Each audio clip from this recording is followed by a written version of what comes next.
नमस्कार दोस्तों, राधे राधे। हर हर महादेव। तो आज हम जानेंगे कि एक स्त्री कब तक अपने पति के साथ प्रेम करती है और कब धोखा दे जाती है। लेकिन उससे पहले, हे माता लक्ष्मी, जो भी भक्त हमारे चैनल को सब्सक्राइब करे उसका घर धन धान से भर जाए।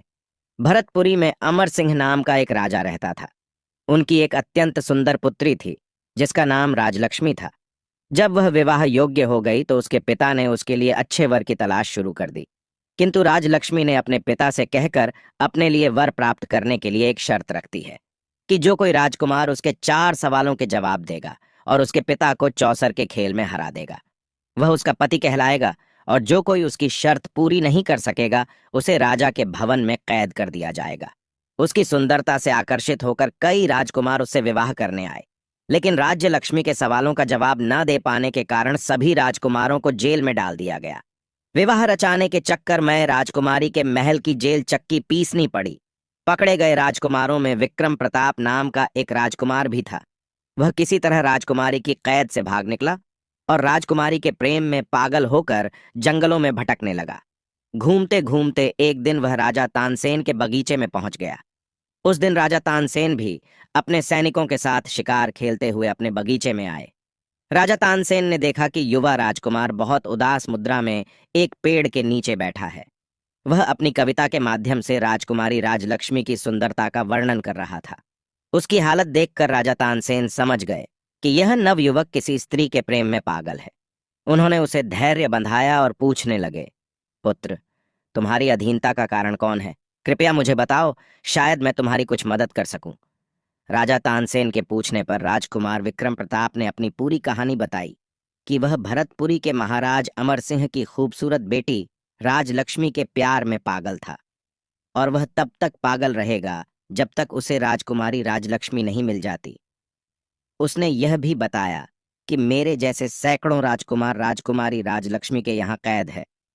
मैं उन कैदियों में से एक था जो किसी तरह वहां से भाग निकला। जो भी राजकुमार उस राजकुमारी से विवाह करने जाता है वह उससे 4 प्रश्न पूछती है, और जो उसके प्रश्नों का उत्तर देने में असमर्थ होता है राजकुमारी राजलक्ष्मी उसे कैद कर लेती है। राजकुमार विक्रम प्रताप की बात सुनकर राजा थानसिंह कहते हैं, हे कुमार, मैं तुम्हारा दुख दूर करने का प्रयत्न करूंगा। दोस्तों, राजा तानसेन गुरु गोरखनाथ के शिष्य थे। उसके पास मिट्ठू नाम का एक तोता था।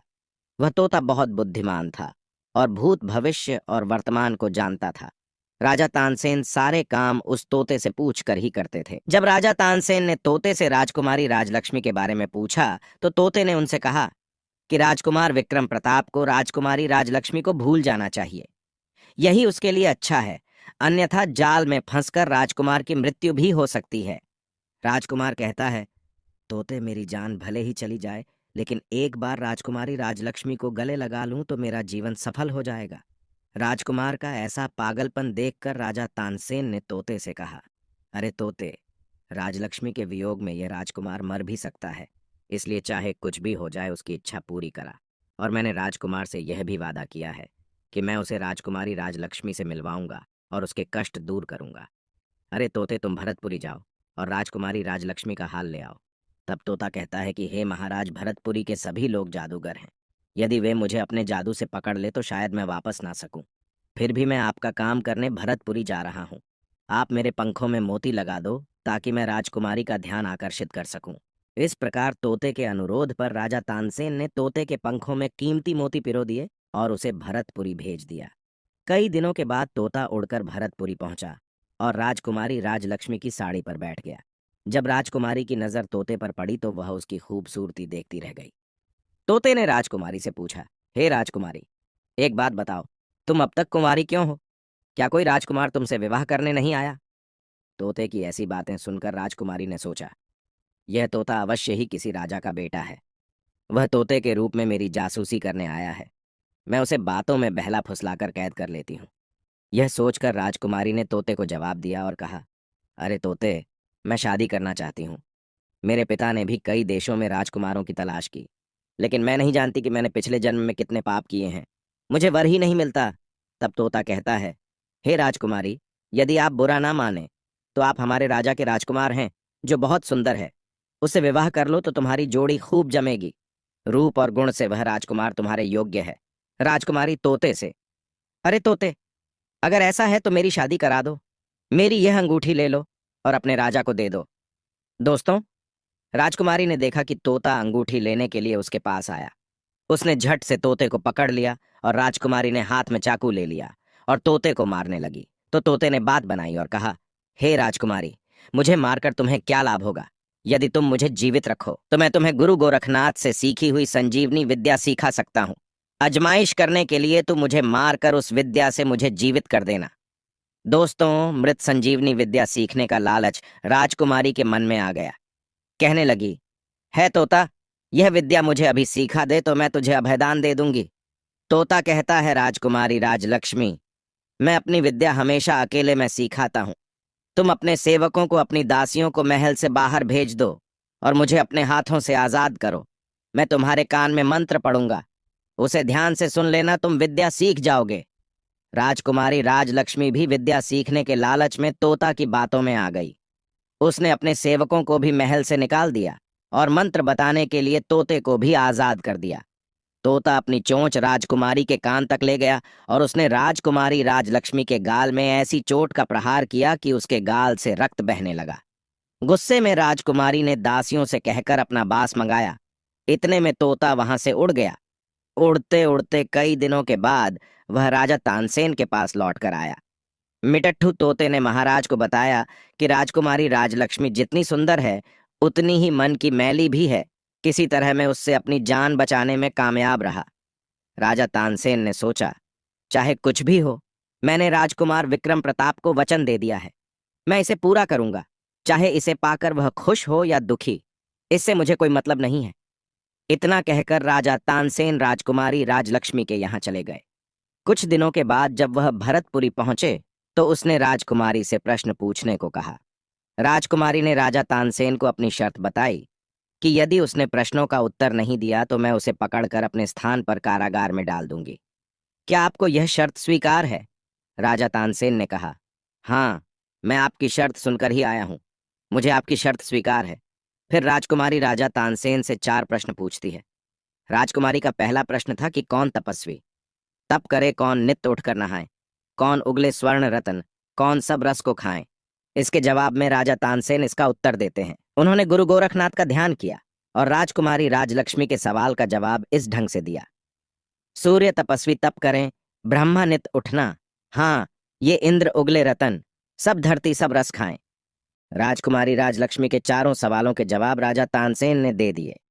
राजकुमारी बहुत प्रसन्न हुई। शर्त के अनुसार राजकुमारी राजा तानसेन से विवाह करने के लिए राजी हो गई। राजा अमर सिंह राजकुमारी राज्य लक्ष्मी का विवाह करने के लिए तैयार हो गए। तब राजा तानसेन कहते हैं, ये राजकुमारी, मैंने तुम्हारी शर्त अपने लिए पूरी नहीं की, तुम तो मेरे लिए बेटी के समान हो। मैं तुम्हारा विवाह राजकुमार विक्रम प्रताप से कराऊंगा, जो तुम्हारे प्रेम में अपना राज्य छोड़कर जंगलों में पागलों की तरह घूम रहा है। मैंने उससे वादा किया है। दोस्तों, इस तरह राजा तानसेन ने राजकुमार विक्रम प्रताप का विवाह राजकुमारी राजलक्ष्मी से करवाया और राजा तानसेन अपने नगर लौट गए। लेकिन राजकुमार विक्रम प्रताप अपनी रानी राज्य लक्ष्मी के साथ वहीं रहने लगे। वह काफी समय तक अपनी ससुराल में रहा और एक दिन अपने ससुर से विदा होकर जहाज पर सवार होकर अपने नगर को लौट रहा था। रास्ते में भयंकर तूफान में जहाज पलट गया। राजकुमार विक्रम प्रताप तख्ते पर उछलते हुए किनारे पर पहुंचे। दूसरी ओर उनकी पत्नी राजलक्ष्मी भी उनसे अलग हो गई और वो भीलों के शहर में चली गई। भीलों ने उसकी सारी संपत्ति और आभूषण लूट लिए और उसे छोड़ दिया। राजकुमारी राजलक्ष्मी कई दिनों तक भूखी प्यासी जंगलों में भटकती रही। उसी जंगल में वरुण नाम का एक राजकुमार शिकार करने आया था। वह राजकुमारी राजलक्ष्मी को देखकर उस पर मोहित हो गया। राजकुमारी राजलक्ष्मी भी उसकी सुंदरता पर मोहित हो गई। दोस्तों, उसने अपने पति के बारे में भी नहीं सोचा। वह राजकुमार वरुण के साथ उसके महल में रहने लगी। उधर राजकुमार विक्रम प्रताप अपनी पत्नी को खोजते हुए कई दिनों के बाद राजकुमार वरुण के नगर में पहुंचा। वहां एक कुएं पर कुछ पनिहारिन स्त्रियां पानी भर रही थीं और मुख से कुछ कह रही थी। वह कह रही थी कि राजकुमार वरुण समुद्र के किनारे से किसी सुंदर राजकुमारी को लाया है, जो अपने बगीचे में बने महल में रखता है। दोस्तों, इस प्रकार पता लगाता हुआ विक्रम प्रताप वरुण के बगीचे में पहुंच गया, जहां उसकी मुलाकात उसकी पत्नी राजलक्ष्मी से हुई। उसने तो सोचा था कि इतने दिनों के बाद मिले हैं, देखेगी तो निपट कर रोने लगेगी, पर उसने तो उसे देखते ही मुंह फेर लिया। विक्रम प्रताप को पहचानने से इनकार कर दिया और कहा कि वो यहाँ से चला जाए, वरना उसका पति आ गया तो वो उसे जीवित नहीं छोड़ेगा। अपनी प्राण प्यारी के मुख से ऐसे शब्द सुनकर राजकुमार विक्रम प्रताप संग्रह गए। सोचने लगा, जिसके लिए वो पागलों की तरह भूखा प्यासा इधर उधर भटक रहा है, वह तो किसी और पुरुष के फंदे में पड़कर उसे भूल चुकी है। सच कहा है किसी ने कि दुष्ट स्त्रियां जैसे आग लकड़ियों से नहीं अघाती, समुद्र नदियों से नहीं आघात, उसी प्रकार दुष्ट स्त्रियां पुरुषों से नहीं अघाती। दूसरी बात, ऐसी स्त्रियों के बारे में कहा गया है कि जैसे राजा उसी व्यक्ति से प्रेम करता है जो उसके करीब होता है, भले ही वह व्यक्ति मूर्ख ही क्यों ना हो, बुरे परिवार से हो या असभ्य हो। जैसे लताएं अपने निकट रहने वाली वस्तु से लिपटी रहती है, उसी तरह महिलाएं जिसके संपर्क में आती है उसी को अपना प्यार देती है, भले ही वह बदसूरत हो या बुरे परिवार से हो। तीसरी बात, दुष्ट स्त्रियों के विषय में कहा गया है कि अगर एकांत में अचानक कोई कुरु व्यक्ति चाहने वाला भी मिल जाए तो ऐसी स्त्रियां उसे सहज से स्वीकार कर लेती है, परंतु कष्ट सहकर प्राप्त होने वाला अपने रूपवान पति को स्वीकार नहीं करती। चौथी बात, चरित्रहीन स्त्रियों की एक और खास बात होती है। अगर कोई पुरुष उन पर अत्यधिक सशक्त हो जाता है तो वह उनके लिए प्राण त्यागने के लिए तत्पर रहता है, परंतु वे उसके साथ उसी तरह खेलती है जैसे बच्चे पंखहीन पक्षियों के साथ खेलते हैं। वे उसे ठीक से भागने देती। पांचवी बात, ऐसी स्त्रियां तभी तक पुरुषों का प्रिय कार्य करती हैं जब तक उन्हें यह पता नहीं चलता है कि यह मुझ पर दिलोजान से आश्रित है। जब उन्हें पुरुषों की आसक्ति का पता लग जाता है तो वो उसको उसी तरह वश में रखती है जैसे मछुआरा मछलियों को पकड़कर अपने बस में रखता है। दोस्तों, इस प्रकार राजकुमार विक्रम प्रताप राजलक्ष्मी का मोह त्याग कर चुपचाप वहां से लौटकर चला गया। दोस्तों, आपको यह वीडियो कैसी लगी? अपनी राय कमेंट में जरूर दीजिएगा, और अगर आपको यह वीडियो पसंद आई है तो आप हमारे वीडियो को एक लाइक अवश्य करिएगा और चैनल को सब्सक्राइब कर लीजिएगा। कमेंट में हर हर महादेव अवश्य लिखें। धन्यवाद।